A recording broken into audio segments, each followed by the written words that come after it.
சவர்கட்டில் நேற்று நம்ம இங்கே தான் தங்கியிருந்தாங்க. என்ன ஆச்சுன்னா அந்த பைபாஸ் ரோடை கம்ப்ளீட்டாக வந்துட்டு க்ளோஸ் பண்ணிட்டாங்க. ஸோ எல்லா வண்டியும் இதில் தான் போயிட்டுருக்கு. நைட்டு வந்துட்டு சரியான டஸ்ட்டுங்க. எங்களுக்கு எல்லாத்துக்குமே வந்துட்டு புகையேறிடுச்சு. ரோடு பார்த்திங்க அப்படின்னா ரொம்ப டஞ்சராக இருந்தது. இதுக்கு முன்னாடி இப்போ கூட இந்த இடத்துல கொஞ்சம் கிளியராக இருக்குங்க. இதுக்கு முன்னாடி நம்ம ட்ரைவ் பண்ணிட்டு வந்தது பார்த்திங்க அப்படின்னா கம்ப்ளீட்டான ஒர்ஸ்டான ரோடு. ஸோ எங்களை எல்லாத்துக்குமே வந்துட்டு அந்த டஸ்ட் எல்லாம் உள்ளே ஏறி ஒரு மாதிரி ஆயிடுச்சு. ஸோ இதுக்கு மேலே வந்துட்டு இங்கே நம்ம ட்ராவல் பண்ண வேண்டாம், ஸோ ரிஸ்க் எடுக்க வேண்டாம்னு சொல்லிட்டு நைட்டு வந்துட்டு இங்கேயே ஸ்டே பண்ணிட்டோம். ஸோ இது ஏதோ கல்யாண மண்டபம் மாதிரி இருக்குது இல்லைங்களா. இது வந்து ஒரு ஹோட்டலு ப்ளஸ் வந்துட்டு லாட்ஜு. இது பேர் கீழூர் ஹோட்டல் அப்படின்னு சொல்லி போட்டிருக்கு. KEHLOR Keezhur hotel. ஸோ இங்கேயே ஸ்டே பண்ணிட்டோம். ஸ்டே பண்ணிட்டு இப்போ காலையில் லூப் அடிச்சுட்டு கிளம்பலாம் அப்படின்ற மாதிரி முடிவு பண்ணியாச்சு.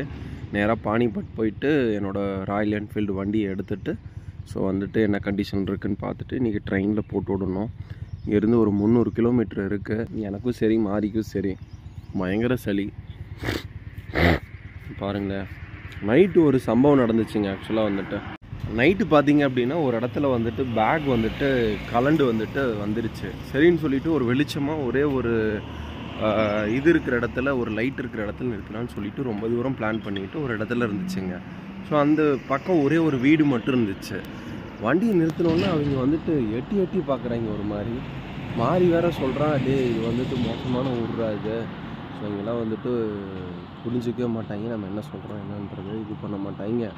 ஸோ வந்துட்டு இந்த இடத்த ஃபஸ்ட்டு காலி பண்ணணும் அப்படின்னு ஒரு 10 நிமிஷம் வந்துட்டு பார்த்திங்க அப்படின்னா எட்டி எட்டி பார்க்குறாங்க. அதாவது வந்துட்டு யாரா இவனுங்க புதுசாக வந்துட்டு இருக்கானுங்க இந்த காட்டுக்குள்ளே வந்துட்டு வண்டி நிறுத்திட்டு. எங்களுக்கு கொஞ்சம் பயமாயிடுச்சு, என்னடா இவங்க எட்டி எட்டி பார்க்குறாங்க இப்படி பயங்கரமாக அப்படின்ற மாதிரிட்டு. பட் எனக்கு என்னென்னா புதுசாக ஒரு இடத்துல நம்ம போய் நிற்கிறோம் அப்படின்னா யாராக இருந்தாலும், ஏன்னா எங்களோட ட்ரெஸ்ஸஸ்லாம் பார்த்திங்க அப்படின்னா நம்ம அந்த இந்த ட்ரெஸ் போட்டிருந்தோம், ஸோ ஜாக்கெட்டு இதெல்லாம் போட்டிருந்தோம். மாறி வேறு அந்த கருப்பு கலர் இதை போட்டுட்டு அக்யூஸ்டு மாதிரி, அதாவது தீவிரவாதி மாதிரியே இருந்தான். ஸோ அதனால் மேபி பயந்துருக்குல்ல. நான் இருந்துட்டு சொன்னே மாதிரி ஃபஸ்ட்டு அதை கழட்டி, அதை பார்த்தா எனக்கே பயமாக இருக்குது. ஸோ அதனால் வந்துட்டு நம்ம வந்துட்டு இதை கழட்டினாலே அவங்க வந்துட்டு கொஞ்சம் கான்ஃபிடென்ட் வந்துருண்டான்னு சொல்லிவிட்டு அப்புறம் 2-3 வண்டி வந்தது இடையில கேப்பில். ஸோ அவங்கள்ட்ட நிறுத்தி நாங்கள் வழி கேட்குற மாதிரி இது பண்ணோம். ஸோ இதெல்லாம் கட்டிட்டு அவங்களும் வந்துட்டு make it fast come back side அப்படின்னு சொல்லிட்டு அவங்களும் சொன்னாங்க. ஸோ அதுக்கப்புறம் நாங்கள் ரெடி ஆகிட்டு சீக்கிரம் 2 நிமிஷத்தில் கட்டிட்டு பேக்கை நல்லா கட்டிட்டு அதுக்கப்புறம் இங்கே வந்துட்டு சவுகட்டுன்ற ஒரு இடத்துக்கு வந்தாச்சு. வீடியோவே வந்துடுச்சு. ஆமாம், டெல்லி ரயில்வே ஸ்டேஷனில் இருக்கும். சுத்தமான காற்று விற்கக்கூடிய ஏரியாவில் தான் இருக்கும். ஸோ எங்கே இருக்குன்னு இப்போ நீங்களே ஜட்ஜ் பண்ணியிருப்பீங்கன்னு நினைக்கிறேன். டெல்லி ரயில்வே ஸ்டேஷனில் உட்காந்துருக்குறாங்க. பேசுகிற வாய்ஸ் வந்துட்டு தெளிவாக கேட்குதான்னு தெரியல. பட் ஆனால் வந்துட்டு என்ன சொல்ல வரேன் அப்படின்னா, நம்ம ட்ரெயினில் வந்துட்டு நம்மளோட வண்டியை வந்துட்டு பார்க் பண்ணுறதுக்கு எல்லாம் ரெடி பண்ணியாச்சு. 16ஆம் நம்பர் ஸ்டேஷனில் 16ஆம் நம்பர் பிளாட்ஃபார்மில் வந்துட்டு பார்த்தீங்க அப்படின்னா உங்கள் வெஹிக்கிளை வந்துட்டு நீங்கள் வந்துட்டு வச்சு விடுற மாதிரி இருக்கும். டெல்லி டு ஈரோடு. ஸோ எங்களோட வெஹிக்கிள் வந்துட்டு பேக் பண்ணிகிட்டு இருக்காங்க. ஸோ ஒரு 650 ரூபா அவங்க சார்ஜ் கேட்டாங்க. எங்கள் பைக்குக்கு 3500 ரூபா வந்துட்டு ரயில்வே ஸ்டேஷனில் கேட்பாங்க அப்படின்ற மாதிரி சொன்னாங்க. ஸோ நாங்கள் எங்களோட திங்ஸ் எல்லாத்தையுமே எடுத்துகிட்டு வந்துட்டு இங்கே எல்லாமே ரோட்டில் வச்சிட்டோம். ஸோ அவங்க ரோட்டுக்கு ஆப்போசிட்டில் வந்துட்டு பேக் பண்ணிகிட்டு இருக்காங்க. ஸோ என்ன ரீசன் அப்படின்னா அந்த பெட்ரோல் இதெல்லாம் ஓப்பன் பண்ணி எல்லாம் இது பண்ணணும். ஸோ அது கொஞ்சம் பெட்ரோல்லாம் இருக்கும், அதெல்லாம் கொஞ்சம் எடுத்து இது க்ளீன் பண்ணி கொடுப்பாங்க. டெல்லி டிராஃபிக் வந்துட்டு ரொம்ப ரொம்ப ரொம்ப ரொம்ப ஒஸ்ட்டுங்க. ஸோ வந்துட்டு என்ன அப்படின்னா இந்த ஊரில் வந்துட்டு வண்டி ஓட்டுறதுக்கே அவ்வளோ கடுப்பாக இருக்குது. ஸோ இது ஓட்டியே நாங்கள் டயர்டாகிட்டோம். நாங்கள் ஒரு எவ்வளோ நேரம் ஓட்டியிருப்போம் மாதிரி ஒரு 1.5 மணி நேரம் ஓட்டியிருப்போம். ஒரு 1.5 மணி நேரம் ஓட்டினாங்க. அவ்வளோ கடுப்பாக இருக்குது வண்டி ஓட்டுறதுக்கே, டென்ஷனாக இருக்குது. இண்டிகேட்டர் போட மாட்டேன்றானுங்க, கையை நீட்ட மாட்டேன்றானுங்க, உள்ளே வந்து சொருகுறானுங்க, கடுப்பாக இருக்குது. ஆக்சுவலாக வந்துட்டு இந்த ஊரில் வண்டி ஓட்டுறதுக்கு நம்ம வண்டி இப்போ ரெடியாக போகுது. ரெடி முடிச்சுட்டு பேக் பண்ணிவிட்டு ரூமுக்கு போயிட்டு சாப்பிட்டுட்டு படுத்துட்டு நாங்கள் முடிவு பண்ணணும். ஸோ ரூமுக்கு போயிட்டு முடிவு பண்ணணும் என்ன பண்ணலாம் அப்படின்னு சொல்லிட்டு. எப்படி இன்றைக்கி உண்டான ட்ரெயின் வந்துட்டு ஈரோட்டுக்கு வந்துட்டு பார்த்திங்க அப்படின்னா கேரளா எக்ஸ்பிரஸ் அது மூவ் ஆகிருக்கும். ஸோ நாளைக்கு தான் புக் பண்ணுற மாதிரி இருக்கும். தக்கலில் போடுறதா இல்லை வந்துட்டு வானத்தில் பறந்து போகிறதான்றது இனிமேல் தான் முடிவு பண்ணணும். ஸோ இந்த வேலையை வந்துட்டு பேக் பண்ணிகிட்டு இருக்காங்க. இந்த வேலை முடித்த உடனே ஸோ அடுத்து அந்த வேலை ஸ்டார்ட் ஆகிடும். ஸோ கைஸ், இதுதான் உங்களுக்கு கொடுக்குற இன்ஃபர்மேஷன். சப்போஸ் உங்கள் வெஹிக்கிள் வந்துட்டு நீங்கள் வந்துட்டு வண்டியில் வச்சு விடுறீங்க அப்படின்னா இதுதான் வந்துட்டு ப்ரொசீஜர். ஒரே ஒரு தப்பு தாங்க செஞ்சேன். என்ன தப்புனா, சரோஜினி நகர் மார்க்கெட் போடுறதுக்கு பதிலாக சரோஜினி மார்க்கெட்டுன்னு போட்டேன். ஸோ மும்பையே சாரி என்ன ஒரு டெல்லியவே சுற்றி காமிச்சாச்சு. ஸோ டெல்லி ஃபுல்லாக சுற்றி பார்த்துட்டு இருக்கிறோம். மெட்ரோ வந்தாச்சு. மெட்ரோலேருந்து இப்போ வந்துட்டு ஒரு வழியாக அங்கே அப்படி இப்படின்னு அரைக்குறை இங்கிலீஷும் ஹிந்தியும் மாரியோட ஹிந்தியும் வச்சுட்டு ஒரு வழியாக ரீச் ஆகிட்டோம். 1.5 hour வேஸ்ட்டாக போயிடுச்சு. போய் என்ன பர்ச்சேஸ் பண்ணுறது என்னன்னு தெரியல.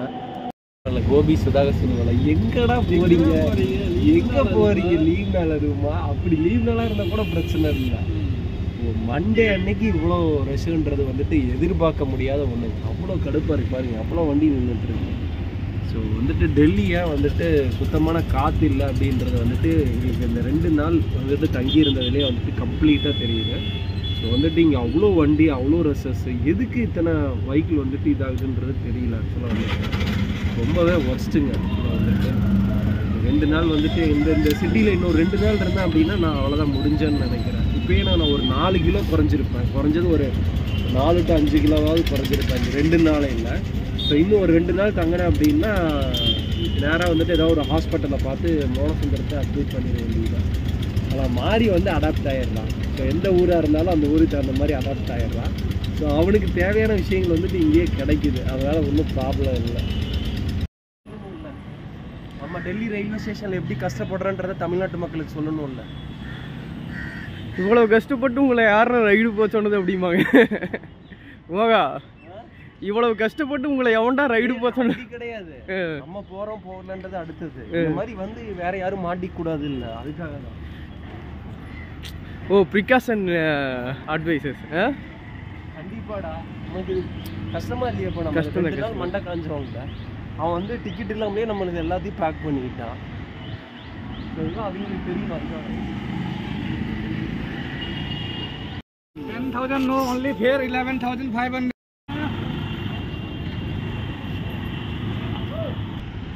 டெல்லியில் மிகப்பெரிய ஸ்கேம் நடக்குது. அதாவது நம்ம வண்டியை வந்துட்டு பார்சல் பண்ண வரோம் அப்படின்னா இவனுங்க எல்லா டாக்குமெண்ட்டும் நம்ம வச்சுருந்தாலும் இவனுங்க வந்துட்டு ஏதோ ஒரு பெரிய ஃப்ராட் வேலை பண்ணுறாங்க. இந்த டெல்லி நிர்வாகம் வந்துட்டு என்ன பண்ணிகிட்டு இருக்குதுன்னு தெரியல. போய் நம்ம பார்சல் அனுப்புகிற இடத்துல போய் கேட்டாலும் வந்துட்டு முறையான பதில் வந்துட்டு எதுவும் சொல்கிறதில்ல. ஸோ இங்கே ஏதோ ஒரு மிகப்பெரிய ஸ்கேம் நடந்துகிட்ருக்கு. எவ்வளோ அலைய விட்றானுங்க ஒரு வண்டியை பார்சல் பண்ணுறதுக்கு.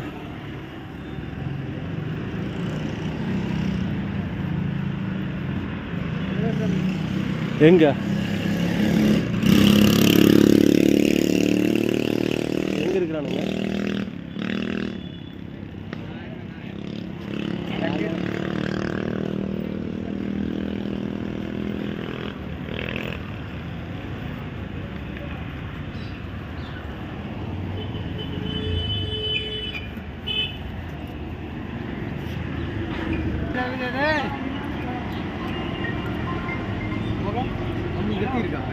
இருக்கு வீடு கத்தி இருக்கு.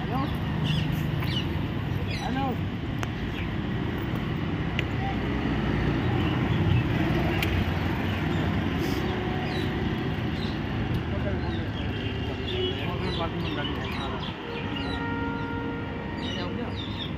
मैं अशोक प्रधान की गाड़ी है, साइकिल है यार.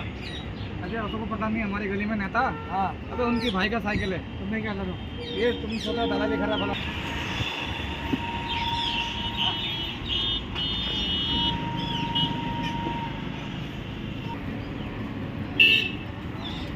அப்படியே காட்டாது. 2 ID 2 RC. ஓகே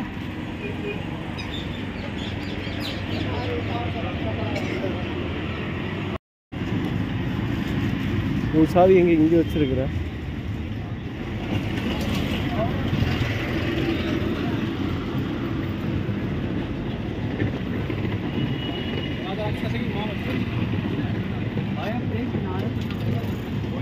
ரெண்டு நாள் வேஸ்ட் பண்ணிக்கிட்டேன் இதுக்காக. கருமம். எவ்வளோ ஃபுட் எக்ஸ்பென்சஸ்ஸு, லாட்ஜ் எக்ஸ்பென்சஸ்ஸு, இப்படி ஏமாற்றணுன்னு தெரியாதே மாதிரி.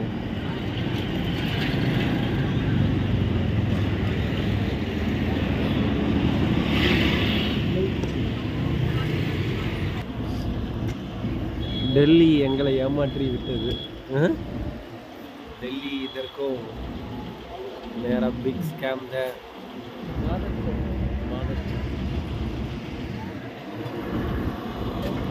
दिल्ली पीपल के स्कैम के रेलवे स्टेशन के। Good evening guys. Good evening இல்லை, இப்போ குட் நைட்டில். மணி இப்போ வந்துட்டு கிட்டத்தட்ட ஒரு 3 மணி ஆகுது. நாங்கள் வந்துட்டு பார்த்தீங்க அப்படின்னா ஒரு டோலில் படுத்துட்ருக்கோம். டோல்கிட்ட ஒரு டீ கடையில் கேட்டு படுத்துட்ருக்கோம். ஸோ இதுக்கெல்லாம் யார் காரணம்னு கேட்டிங்கன்னா டெல்லி. கரெக்டாக டெல்லியோட பீப்புள் தான் காரணம். நாங்கள் இந்த மாதிரி தெருவில் வந்து படுத்துருக்கிறதுக்கு ரீசன் பிக்கஸ்ட்டு ஸ்கேம் வந்துட்டு நடந்துகிட்ருக்கு. ஸோ வந்துட்டு என்ன சொல்கிறதுன்னு தெரியல. டெல்லிக்கு கீழே வரைக்குமே வந்துட்டு எல்லாருமே ஹெல்பிங் மைண்டாக எல்லாருமே இருக்காங்க கரெக்டாக மாதிரி. ஸோ டெல்லிக்கு மேலே போயிட்டோம் அப்படின்னா நம்மக்கிட்ட இருக்கிற பணத்தை பிடுங்கிறதுக்கு தான் வந்துட்டு உண்டான வழி என்னவோ அதை பண்ணிகிட்ருக்காங்க. ஸோ ரொம்பவே மோசமான பீப்புள் தான் வந்துட்டு நாங்கள் பார்த்தோம் நாங்கள் டெல்லியை பொறுத்த வரைக்கும். ஸோ எங்கள் கண்ணுக்கு நல்லவங்க இருக்காங்களோ இல்லையான்னு தெரியலையா மாதிரி. ஸோ எங்கள் கண்ணுக்கு தெரியலை. இதுக்கெல்லாம் வந்துட்டு என்ன சொல்கிறதுன்னு தெரியல. பரவாயில்ல. ஸோ நாங்கள் ஆல்மோஸ்ட் ஒரு 250 கிலோமீட்டர் வந்திருப்போம் மாதிரி. 300 கிலோமீட்டர்கிட்ட ட்ராவல் பண்ணிட்டு வந்துட்டோம். ஃபஸ்ட்டு டெல்லி வந்து விட்டு வெளியே வந்தால் போதுன்ற லெவலில் எங்கள் மைண்ட் செட் ஆகிடுச்சு. ஸோ வந்துட்டு இப்போ வந்துட்டு பார்த்திங்க அப்படின்னா எங்கள்கிட்ட பைசாவும் கிடையாது பெருசாக. ஸோ இருந்த காசு எல்லாமே கொஞ்சம் செலவு பண்ணிட்டோம். நீ என்ன பண்ணுறதுன்னு தெரியாமல் ஸோ வந்துட்டு ஒரு டீ கடையில் கேட்டு இந்த மாதிரி தெருவில் படுத்துட்ருக்கோம். பொருள் வந்துட்டு பார்சல் அனுப்புகிறோம் அப்படின்னா இப்போ நம்ம பைக்கில் வந்துட்டு பார்சல் அனுப்புறதுக்கு நியூ டெல்லி ரயில்வே ஸ்டேஷன் போனோம். அங்கே வந்துட்டு என்ன சொல்கிறதுன்னு தெரியல. அதாவது எங்கள்கிட்ட இருக்கிற காசை பிடுங்கிறதுக்கு உண்டான வேலைகள் என்னவோ அதை தான் செய்கிறாங்க. அதுவும் பார்த்திங்க அப்படின்னா அந்த பேக் பண்ணுறாங்க பார்த்தீங்களா, அந்த ஆட்கள் தான் வந்துட்டு முடிவு பண்ணுறாங்க. ஸோ அதே மாதிரி அதிகாரிகள் வந்து ரொம்ப ரொம்ப ரொம்ப ரொம்ப ஸ்மார்ட்டாக வேலை பார்க்குறாங்க. எப்படின்னா மாதிரி நீயே சொல்லு. அதாவது அவங்க டைரெக்டாக எதுவும் இன்வால்வ் ஆகிறது இல்லை. அந்த ஆட்களை வச்சுக்கிட்டு இவங்க வந்துட்டு மூவ் பண்ணுறாங்க. ஸோ ஏன்னா நாளை மணி நம்ம இந்த மாதிரி நிறைய சோசியல் மீடியா இந்த மாதிரி இருக்கிறதுனால ஸோ நாங்கள் ஏதாவது ஒரு வீடியோ எடுத்து எல்லாம் போடுறதுக்கு வாய்ப்புகள் இருக்கிறதுனால ஸோ அந்த ஆட்களை வச்சுக்கிட்டு இவங்க வந்துட்டு அழகாக ஸ்மார்ட்டாக வந்துட்டு காயின் வந்துட்டு நகர்த்துறாங்க. ஸோ இது வந்து எவ்வளோ பெரிய கேவலமான கேடுகட்டத்தனன்றது தெரியல. தயவு செஞ்சு அந்த துறையில் இருக்கிற ஆட்கள் அவங்க வீட்டுக்கு ரைடு போங்க. எவ்வளோ வந்துட்டு சொத்து சேர்த்திருக்காங்க என்னன்றது தெரியும். இப்படி நாங்கள் வந்துட்டு தமிழ்நாட்டிலேருந்து வந்துட்டு லாங்குவேஜ் தெரியாமல் வந்துட்டு எல்லா ஊரையும் வந்துட்டு கடந்து வந்தோம். எந்த ஊருமே எங்களுக்கு ஏமாறி எதுவுமே வந்துட்டு எங்களுக்கு வந்துட்டு ஒரு குறைவாகவே வந்துட்டு இல்லை. எல்லாருமே வந்துட்டு ட்ரீட் பண்ண விதமாக இருக்கட்டும். இப்போ நாங்கள் ஆக்ராவில் தாண்டி இது குவாலியர் நடுவுலையா மாதிரி ஆக்ரா தாண்டி வந்துட்டு நாங்கள் குவாலியர்கிட்ட வந்துட்டு படுத்துருக்கோம். இப்போ கூட வந்துட்டு பார்த்திங்க அப்படின்னா ஹெல்ப் பண்ணுறாங்க. ஸோ இந்த ஆக்ராவுக்கு மேலே எடுத்துக்கிட்டிங்க அப்படின்னா பீப்புள் வந்துட்டு அவ்வளோக்கா சரியில்லை. ரொம்ப ரொம்ப ரொம்ப ரொம்ப ஒர்ஸ்ட்டு நாங்கள் பார்த்த பீப்புள். நான் எங்கள் கண்ணுக்கு பட்டாங்களா இல்லையான்னு தெரியல. ஸோ உங்கள் வெஹிக்கிள் வந்துட்டு நீங்கள் பேக் பண்ணுறதா இருந்தால் தயவு செஞ்சு டெல்லி ரயில்வே ஸ்டேஷனை சூஸ் பண்ணாதீங்க. ஏன் சொல்கிறேன் அப்படின்னா இந்த மாதிரி நீங்களும் நாளைக்கு தெருவில் தான் படுப்பீங்க. உங்கள் வெஹிக்கிள் வந்துட்டு கன்ஃபார்மாக வந்து சேர்ந்துருமான்றது 100% ஷூரிட்டி கொடுக்க முடியாது. ஸோ கொடுத்தாலுமே வந்துட்டு நீங்கள் பெரிய பணத்தை வந்து லாஸ் பண்ணுற மாதிரி இருக்கும். அது வந்துட்டு அது எல்லாத்துக்குமே நீங்கள் தயார்னா மட்டும் ஸோ அந்த வேலையை வந்துட்டு நீங்கள் செய்யலாம். அதர்வைஸ் வந்துட்டு நீங்கள் வந்துட்டு தயவு செஞ்சு அந்த தப்பை செய்யாதீங்க. எங்கள் அனுபவத்தில் சொல்கிறோம். அதாவது லடாக் வரீங்க அப்படின்னா ஸோ ஒரு 2-3 நாள் வந்துட்டு தள்ளி ஒரு டிக்கெட்டு புக் பண்ணிக்கோங்க. நீங்கள் பிளான் பண்ணுற அன்றைக்கி ஒரு புக் பண்ணிக்கோங்க. கேன்சலேஷன் சார்ஜஸ் பெருசாக போகாது. ஏன் மாதிரி நீங்கள் அடுத்து ஒரு 2-3 நாளைக்கு பண்ணியிருக்கீங்கன்னா கேன்சலேஷன் பண்ணிட்டீங்கன்னா கொஞ்சம் பைசா போகும். பரவாயில்ல, ஒன்றும் ப்ராப்ளம் இல்லை. பட் இது எல்லாமே கரெக்டாக இருக்கும் பட்சத்தில் உங்களுக்கு மண்டையில் வந்துட்டு துண்டை போடாமல் விட மாட்டாங்க அங்கே இருக்கிற ஆட்கள். குவாலியர் ஸ்டேஷனில் போய் நாளைக்கு செக் பண்ணலான்ற மாதிரி பிளான் பண்ணியிருக்கோம். அதுக்கப்புறம் பார்த்தீங்க அப்படின்னா நாக்பூர் போகலான் இருக்கிறோம். அதுக்கப்புறம் பார்த்தீங்க அப்படின்னா எங்கள் சொந்த ஊருக்கே போயிடலான்லாம். இந்த ஊரையும் விட்டுட்டோம் அப்படின்னா எங்களோட சொந்த ஊருக்கே போயிடலான் இருக்கோம் பைக்லேயே. என்ன நடந்தாலும் என்ன சரிங்க, மனசை மட்டும் தளர விடக்கூடாது. நம்ம வந்துட்டு ஒரு சேஃபாக போகணுன்ற ஒரு தாட் இருக்குது. ஸோ மணி 3 ஆச்சு. அப்படியே லைட்டாக தூங்கிட்டுங்க. ஒரு 7 மணிக்கு எழுந்திரிச்சு அப்புறம் சைட்டுக்கு கிளம்பணும். ஸோ பார்ப்போங்க. ரொம்பவே இந்த நாள் வந்துட்டு ரொம்பவே கஷ்டமான நாள். ரொம்பவே படுத்தி எடுத்துட்டானுங்க. தெரிஞ்சிருந்தால் நாங்கள் 2 நாள் லாட்ஜ் எக்ஸ்பென்சஸ் எல்லாமே வேஸ்ட்டாக போயிருக்காது. ஃபுட் எக்ஸ்பென்சஸ்ஸு எல்லாமே வேஸ்ட்டாக போச்சுங்க. ரொம்பவே கஷ்டமாக இருக்குது. Okay, thank you all.